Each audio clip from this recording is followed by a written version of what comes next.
Welcome to all of you. In this session, we're starting with another topic, that is electrical devices. Under electrical devices, we have to study two devices. One is the AC generator and second is a transformer. So first of all, we're studying with the AC generator, and in this topic, we have to study the principle, construction, theory and working of an AC generator. AC means alternating current generator. तो सबसे पहले तो हमें ये पता होना चाहिए कि जनरेटर कहते हैं किसको हैं, क्या होता है कि एसी जनरेटर। तो उसके लिए हमने कहा है कि it's a device which converts mechanical energy into alternating current energy. पहली बात, तो जो इसका नाम रखा गया है जनरेटर, वी से it is a misnomer. Misnomer मतलब इसका नाम ही गलत रखा है हमने कि ये जनरेटर है। it does not generate anything, it's simply a converter. It converts one form of energy into another. It converts mechanical energy into alternating current energy. तो ये convert करता है सबसे पहली बात। तो दूसरी बात, इसका प्रिंसिपल क्या है? It is based on the phenomenon of electromagnetic induction, EMI. And under EMI, whenever amount of magnetic flux linked with the coil changes, and EMF is induced, which lasts as long as change in magnetic flux continues, and the duration of induced current will be given by Fleming's right hand rule. तो principal क्या है इसका? Principal है इसका electromagnetic induction, और explanation के लिए हमने फेराडेज का फर्स्ट लॉ दे दिया है यहाँ पे कि जब जब मैग्नेटिक फ्लक्स एक कॉइल के साथ जो भी मैग्नेटिक फ्लक्स है वो चेंज करेगा, ईएमएफ इंड्यूस होगी, और ये ईएमएफ तब तक रहती है जब तक चेंज कंटिन्यू होता रहता है। सर्किट क्लोज होगा तो उसमें इंड्यूस करंट आएगा, और इंड्यूस करंट की डायरेक्शन आ जाएगी हमारे पास फ्लेमिंग्स राइट हैंड रूल से। अब आता है हमारे पास इसका कंस्ट्रक्शन पार्ट। कंस्ट्रक्शन में हमारे पास है, under the construction we have the first component that we're going to study is an armature. Armature में क्या है हमारे पास? ए बी सी डी, ठीक है, this A B C and D. This part of the generator we call it as an armature. Armature क्या होता है? It consist of large number of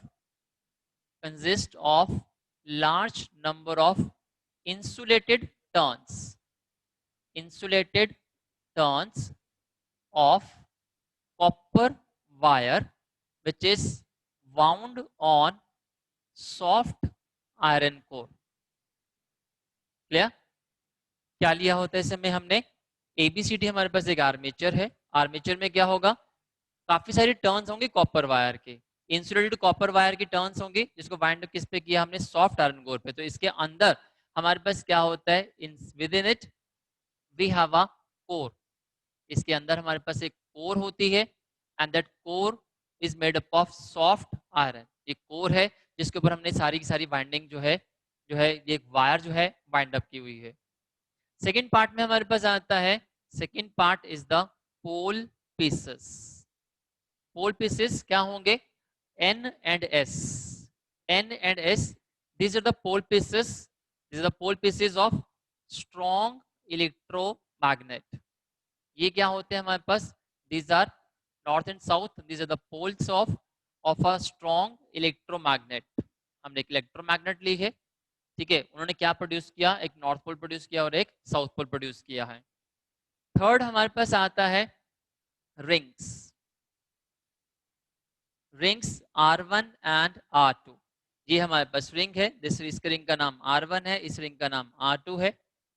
these rings they are connected to, they are fixed to the, these rings they are connected to the two ends of the armature coil। Armature की जो coil है जिसका एक and ए है, दूसरा and D है, उसके साथ क्या कनेक्टेड है? ये कॉइल, जो रिंग्स है हमारे पास मेटल की रिंग्स होती हैं, these are metallic rings, R1 R2, these are the metallic rings.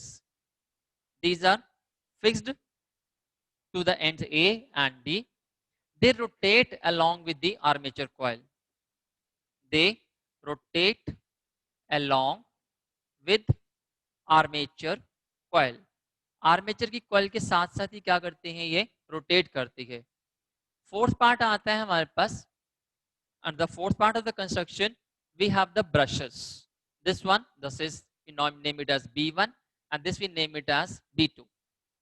तो B1 B2 हमारे पास क्या है, ये ब्रशेस है हमारे पास, ब्रशेस B1 एंड B2, ये ब्रशेस होते हैं हमारे पास, क्या होते हैं, मेटल की रॉड्स, मेटल और they are carbon rods, metal या कार्बन के रॉड्स होती हैं, दे आर फिक्स्ड, ये फिक्स्ड होते हैं, they do not rotate with the armature coil. Function क्या होता है इनका, their function is to transfer current from armature coil to external load resistance. What does it mean? सबसे पहले तो हम देखें कि हम जनरेटर यूज कहाँ पे करते हैं, घरों में यूज करते हैं, शॉप्स पे यूज करते हैं, किस लिए यूज करते हैं, इलेक्ट्रिसिटी के लिए यूज करते हैं, हमें फैंस वर्क करवाने हैं, हमें लाइट्स बल्ब्स जो हैं ग्लो करवाने हैं, ठीक है, उसके लिए हम क्या यूज करते हैं, एसी जनरेटर यूज करते हैं। तो ये जितने भी डिवाइसेस होते हैं they fall under the category of load resistance, इसको हम क्या बोलते हैं, एक्सटर्नल लोड रेजिस्टेंस कहते हैं। अब करंट तो इंड्यूस होगा, जनरेट होगा, इंड्यूस होगा इस कॉइल के अंदर। अब इस कॉइल से करंट को पहुंचाना कहां तक है, इस लोड रेजिस्टेंस तक पहुंचाना है।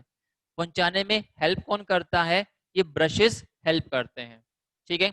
तो सबसे पहली बात, डिवाइस है which will convert mechanical energy into alternating current energy, ये जनरेटर नहीं है, ये तो सिंपल एक कन्वर्टर है जो कन्वर्ट करेगा मैकेनिकल एनर्जी को इनटू अल्टरनेटिंग करंट की एनर्जी के अंदर। प्रिंसिपल इसका ईएमआई का है।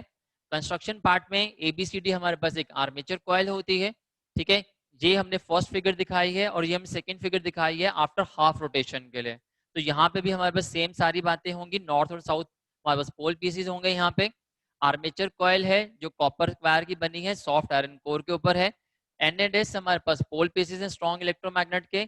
R1 और R2 ये हमारे पास मेटल की रिंग्स हैं। These rings they rotate along with the armature coil, ये आर्मेचर कॉइल के साथ साथ रोटेट करेंगे। ब्रशेस B1 B2 हमारे पास ब्रशेस हैं, ये फिक्स्ड होते हैं, दे डू नॉट रोटेट। लेकिन फंक्शन क्या होता है, to transfer the current from the armature to the external load resistance. तो हम सेम नेमिंग यहाँ पे भी कर देते हैं, ये R है हमारे पास, ये B1 है, this is R1 and this is ring R2 and this is B2। Clear? Armature की नेमिंग अभी हम नहीं कर रहे हैं बिकॉज वो हमारी हाफ रोटेशन के बाद आएगी। अब थर्ड पार्ट में हमें करना है इसकी थ्योरी और इसकी वर्किंग, कैसे ये वर्क कैसे करता है और कैसे इसके अंदर जो है ईएमएफ जनरेट हो रही है, this we have to study.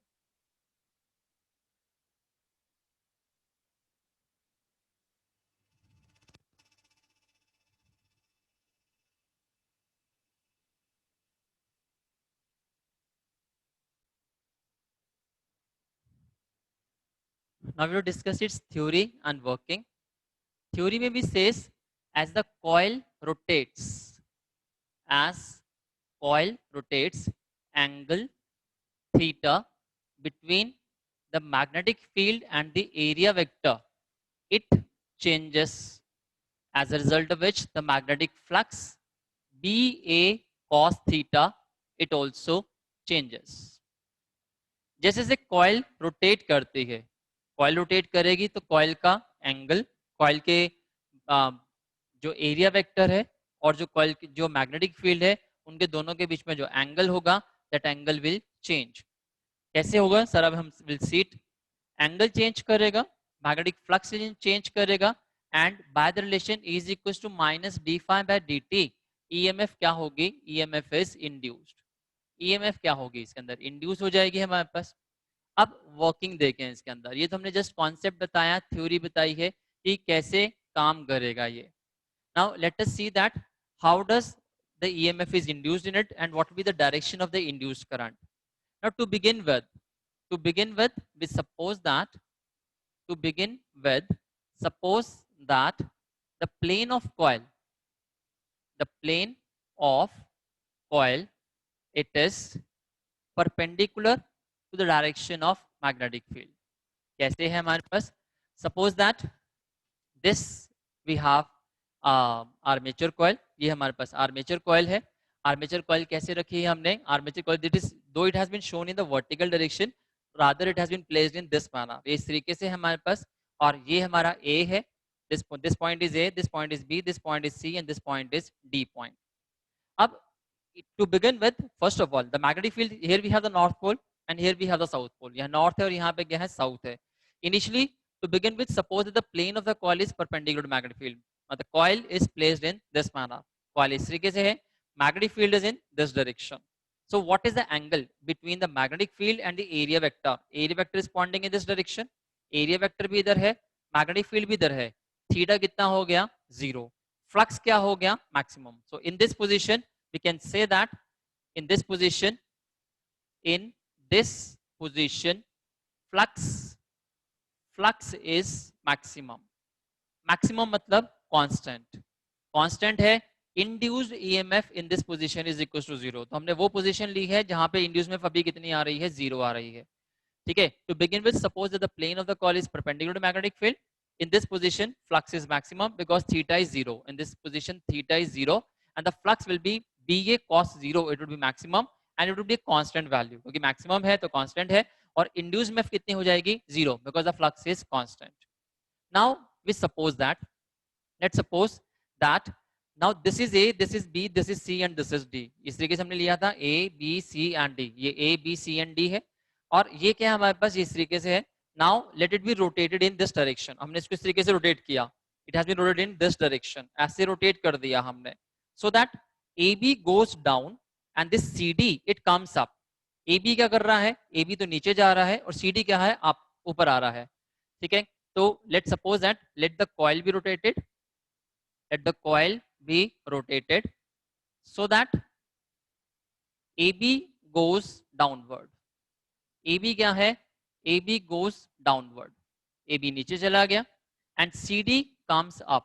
CD ऊपर आ रहा है हमारे पास. तो क्या होगा, थीटा चेंज कर रहा है हमारे पास. थीटा चेंज करेगा, कैसे थीटा चेंज हुआ जरा देखें. This is, let this be the magnetic field. ये मैग्नेटिक फील्ड है और यहाँ पे एरिया वेक्टर है. कॉइल क्या कर रही है, कॉइल इस तरीके से यूं घूम करके इस तरीके से इधर आ गई हमारे पास. Coil has taken half rotation. ठीक है. कॉइल पहले ऐसे थी हमारे पास, now the coil has taken the half rotation. Coil इस तरफ आ चुकी है. सो दैट द AB जो था हमारे पास, जो AB ऊपर था, AB has not gone down and the CD it has come up. ठीक है. अब इस पोजीशन में क्या होगा, let us see the direction of induced current. अब इंड्यूस्ड करंट की डायरेक्शन देखें. Magnetic field is from north to south. Magnetic field किस तरफ है, magnetic field is from north to south. Direction will be given by Fleming's right hand rule. Magnetic field is from north to south. This AB it is going in the downward direction. ठीक है. AB कैसे था हमारे पास, AB हमने तो ऐसे रखा हुआ है इसको, it is in this direction. अब AB क्या है, AB नीचे चला गया है और CD क्या हो चुका है, हमारा ऊपर आ चुका है. अब AB की मूवमेंट देखें. AB अगर हमारे पास ये था जो कि नीचे जा रहा था, अब magnetic field is in this direction. ठीक है. राइट हैंड रूल से निकाल रहे हैं. राइट हैंड रूल के अंदर this gives us the direction of magnetic field and thumb in the direction of motion of conductor, then central finger will give us the direction of induced current. तो क्या होगा हमारे पास, AB goes down, तो AB को नीचे कर दो. Magnetic field is in this direction and central finger किस तरफ आ रही है हमारे पास, central finger is pointing from A to B. Central finger point कर रही है A से B की तरफ. मतलब अब करंट किधर फ्लो करेगा, A से B की तरफ करंट फ्लो करेगा. कैसे, magnetic field is in this direction, thumb in the inward direction, central finger from A to B. ठीक है. अगर इसके हिसाब से देखें तो ये हमारी मैग्नेटिक फील्ड है और मोशन नीचे की तरफ है. सेंट्रल फिंगर मेरी बोर्ड की तरफ आ रही है. बोर्ड की तरफ मतलब A से B की तरफ आ रही है, because this point we have taken this as we have taken as A. तो ये A से किस तरफ आ रही है, B की तरफ आ रही है. तो हम कह सकते हैं कि हमारे करंट की डायरेक्शन क्या रहेगी यहाँ पे. So we can show the direction of induced current. So induced current flows from A to B. A से B जाता है. अब थोड़ा ध्यान से देखना. A से B गया, B से करंट गया C में, C से करंट गया D में. Now where is D now? D किसके साथ कनेक्टेड है, D is connected to the lower ring. A and is connected to the upper ring. We call them as a slip rings. Rings कहते हैं और precisely we call them as a slip rings. तो and A जो है वो R1 के साथ connected होता है और एंड D अगली वाली रिंग, नीचे वाली नहीं है, आगे वाली रिंग है. क्योंकि दो रिंग्स कैसी हैं, एक जैसे ये हमारे पास है, एक रिंग यहाँ पे और एक रिंग इससे भी आगे है. Will see in the other animation also. अब हमारे पास क्या है, यहां से डी से करंट कहाँ गया, डी से करंट गया, ये कनेक्टेड नहीं है, डी से कनेक्ट, यहाँ डॉट छोड़ा है मैंने, डॉट से मतलब अब ये इंसुलेटेड है, यहाँ पे कनेक्टेड नहीं है, ये रिंग, ये वायर यहाँ आ गई हमारे पास, दिस इज द वायर, ठीक है। अब ये वायर है, ये वायर कनेक्ट होती हुई किसके साथ आ गई है, now it is connected with R2, ये जो D एंड है it is connected to the ring R2, so what happened, current flows from the induced current, it starts from A, goes towards B, B to C, C to D, और D से जाता है ये ring R2 में जाता है, R2 ring घूम रही है, और R2 का कांटेक्ट किसके साथ है, R2 is continuously in touch, R2 is continuously in touch with B2, B2 के साथ टच में है। अब करंट फ्लो करता है, R2 से करंट जाता है B2 से, B2 में, B2 का काम क्या है, just remember the function of B2, the brushes, what does it do, its function is to pass the current from the armature to the external load resistance, तो इसने करंट B2 को दिया, B2 ने current बाहर निकाल करके इसको current दे दिया, उसने करंट दे दिया इस एक्सटर्नल लोड रेजिस्टेंस को, जो भी डिवाइस है, चाहे बल्ब है, ट्यूबलाइट है, फैन है, टीवी है, जो भी हम रन करना चाहते हैं वो हमारे लिए क्या है, लोड रेजिस्टेंस है। अब करंट इधर से इधर जा रहा है, now it enters into B1, अब करंट कहाँ एंटर कर गया, B1 में एंटर कर गया, B1 is in touch with R1, B1 से टच में है R1 के साथ, R1 is in touch with A, तो B1 ने करंट दिया R1 को, R1 क्या थी, एक मेटल की रिंग थी, R1 ने करंट किसको दिया, B1 ने करंट दिया R1 को, R1 के साथ कांटेक्ट में कौन है, एक वायर है, वो वायर कौन सी है, जो A का एंड है, तो वापस करंट कहां तक आ गया, हमारा A तक आ गया। So this shows that the path is closed, path पूरा क्लोज्ड है, कंप्लीट सर्किट है, करंट क्लोज पाथ में फ्लो करता है, ठीक है। So we can say that therefore as AB goes downward, CD comes up, so by Fleming's right hand rule, induced current flows, induced current flows, कहां से flow करेगा, induced current flows as, कहां से start हुआ, A से B की तरफ, B से C की तरफ, C से D की तरफ, D ने करंट दिया रिंग R2 को, R2 ने करंट दिया B2 को, B2 ने करंट दिया एक्सटर्नल लोड रेजिस्टेंस को, एक्सटर्नल लोड रेजिस्टेंस से करंट कहां गया, B1 में गया, B1 ने करंट दिया R1 को, R1 ने करंट दिया A को, ठीक है। So this is the direction of flow of induced current, current A से B में गया है, B से C, C से D, D is connected to R2, R2 is in touch with B2, B2 ने करंट दिया लोड रेजिस्टेंस को, load resistance से करंट होता हुआ ब्रश B1 में गया, B1 टच में था R1 के साथ, R1 कनेक्टेड था A के साथ, तो पाथ क्या हो चुका है, पूरा हो चुका है। दिस इज द केस जब AB नीचे गया है और CD हैज कम अप। अब सेकेंड पार्ट, ठीक है, we mark this as the first point of the working, ये वर्किंग चल रही है हमारे पास। Now after half rotation, after half rotation, half rotation में क्या हुआ है, ए बी नीचे जा चुका है and C D has come up. अब पोजीशन क्या है हमारे पास, जरा देखें दोबारा से, इसको हमने ए बी माना था, A B C and D. अब ए बी क्या है, अब ए बी नीचे जा चुका है इस तरीके से, और सी डी क्या है, ऊपर आ चुका है। After half rotation what will happen, now the C D will go down. अब सी डी ने क्या करना है, सी डी ने ऐसे नीचे जाना है, और ए बी ने क्या करना है, ऊपर आना है, ठीक है। After half rotation CD goes down and AB comes up. Now we come to this position. Now this is the second figure. Second figure में क्या है, now A has come to this position. A यहाँ आ चुका है और CD हमारा ये position थी after half rotation. So this is the position of after half rotation. So ये second position है हमारे पास. So we can say that after half rotation. Now this is the second figure. ठीक है. In exams we have to draw both the figures because that will show precisely what is an AC generator. अब क्या है हमारे पास, अब CD ऊपर आ चुका है, फिगर में चेंज देखिए, AB इस तरफ था, अब यहाँ पे क्या है अपने पास CD है। Now the CD is going down, अब CD नीचे जा रहा है, magnetic field is still from north to south, magnetic field अभी भी किस तरफ है, नॉर्थ से साउथ की तरफ है हमारे पास magnetic field, magnetic field is field from north to south, ठीक है। CD goes down, CD अंदर की तरफ जा रहा है, ठीक है। The finger is pointing from D to C, finger कहां से आ रही है, D से C की तरफ आ रही है। So the current will flow from, now the current will flow from D to C, current flow करेगा डी से सी की तरफ, सी से करंट जाएगा बी की तरफ. Now the current flows from D to, start from D towards C, C to B, B to A. अब now see clearly, A is where, A के साथ कनेक्टेड है, A is connected with R1. Second figure में most of the students they commit a mistake while drawing them. ठीक है, उनको ये रहता है कि राइट साइड वाला एंड ऊपर वाले के साथ है, नीचे ऊपर राइट एंड वाला, राइट हैंड साइड वाला जो एंड है वो नीचे वाले के साथ है, और लेफ्ट वाला एंड जो है वो ऊपर वाली रिंग के साथ है. ऊपर वाली मतलब जो पास वाली रिंग है, ये पास वाली रिंग है और ये दूर वाली रिंग है. क्यों पास वाली दूर वाली? क्योंकि हमने ऐसे दिखाना है इसको, ये ऐसे घूमती है, इस तरीके से घूम रही है हमारे पास. ठीक है, तो ऐसा नहीं है कि लेफ्ट वाला जो है फर्स्ट रिंग से कनेक्टेड है और राइट वाला सेकंड के साथ कनेक्टेड है. ठीक है, this A is connected to R1 and D is connected to R2. अब क्या होगा? When A comes to this position, now A is not connected to the, A तो राइट साइड पे आ चुका है, इधर आ चुका है, बट A नीचे वाली अगली सेकंड रिंग के साथ नहीं है. A का कनेक्शन किसके साथ है? R1 के साथ है. So the current flows from D to A. A से गया करंट R1 में. R1 ने करंट, R1 टच किसके साथ है? R1 is continuously making a contact with R1. Contact बनाती है इलेक्ट्रिकल कांटेक्ट किसके साथ?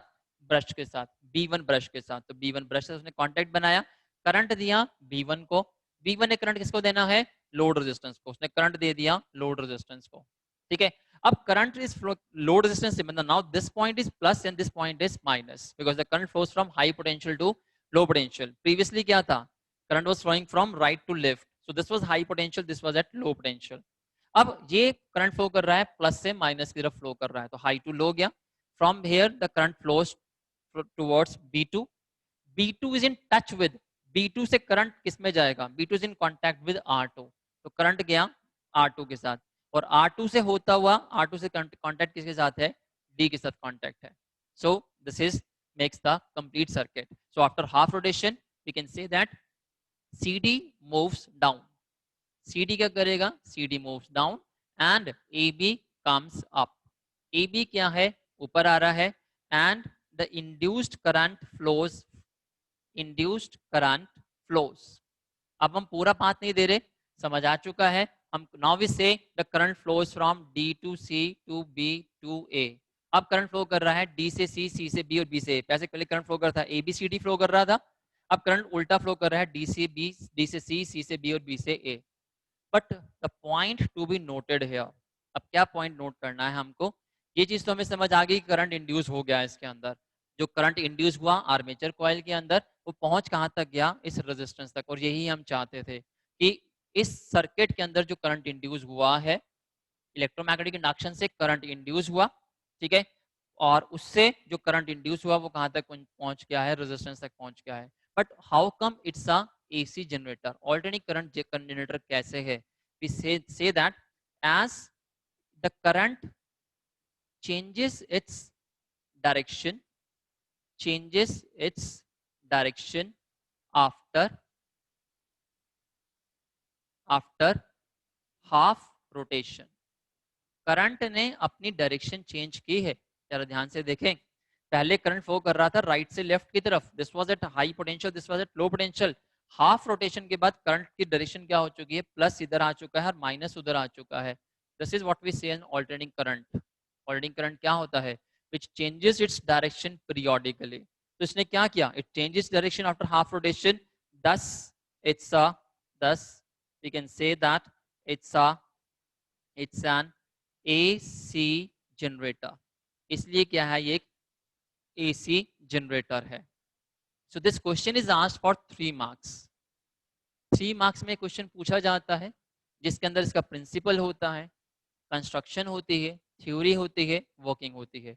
कई बार कंस्ट्रक्शन वो पूरी नहीं पूछता हमसे, लेकिन आपको डायग्राम दोनों देने होते हैं. 3 marks question is a long answer question.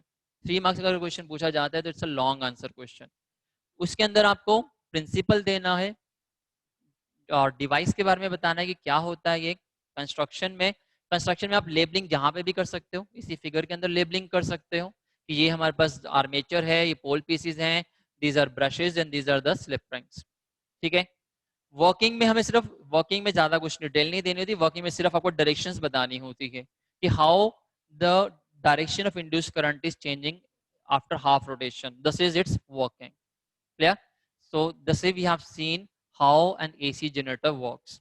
Now in the next topic we will study on what factors does this induced EMF depend. ये तो हमने देख लिया कि working में हमने देख लिया कि EMF कैसे generate हो रही है, ठीक है.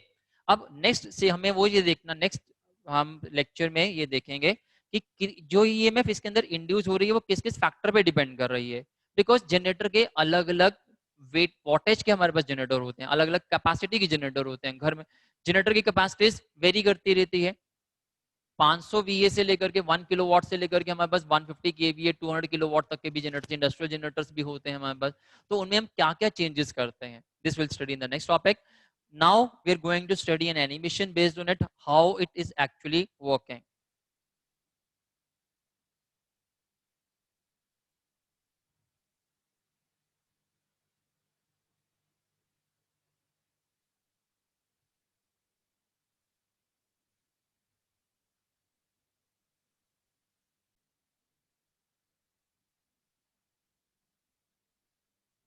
That converts mechanical energy to electrical energy in the form of an alternating EMF or alternating current.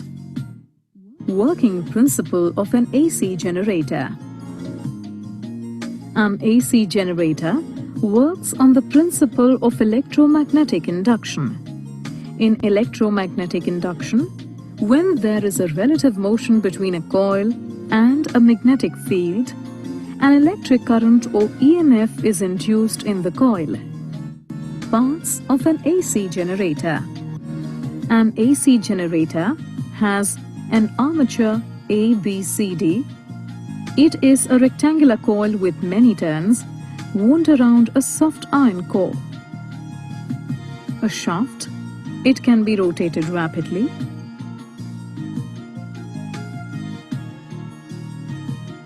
A field magnet. It may be a strong permanent magnet with concave poles. Two slip rings S1 and S2. These are connected to the armature and thus rotate with it.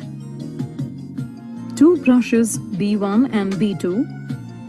They provide electrical contact with the slip rings and a load, which may be a galvanometer as shown. Working of an AC generator. When the armature rotates between the poles of the field magnet, the magnetic flux linked with the armature changes continuously. As a result, an EMF is induced in the armature. This in turn produces an electric current through the armature and the galvanometer and through the slip rings and the brushes. Note that the galvanometer needle swings between the negative and positive values. This means that an alternating current is flowing through the galvanometer. Direction of induced current. Initially, the armature ABCD is vertical with its arm AB up and CD down. The direction of magnetic field is from left to right. As the armature undergoes a half rotation clockwise, arm AB moves down while arm CD moves up. According to Fleming's right-hand rule, the current will flow in the direction DCBA. So, the current will flow from B1 to B2 through the galvanometer. Now during the next half rotation, arm AB moves up while arm CD moves down.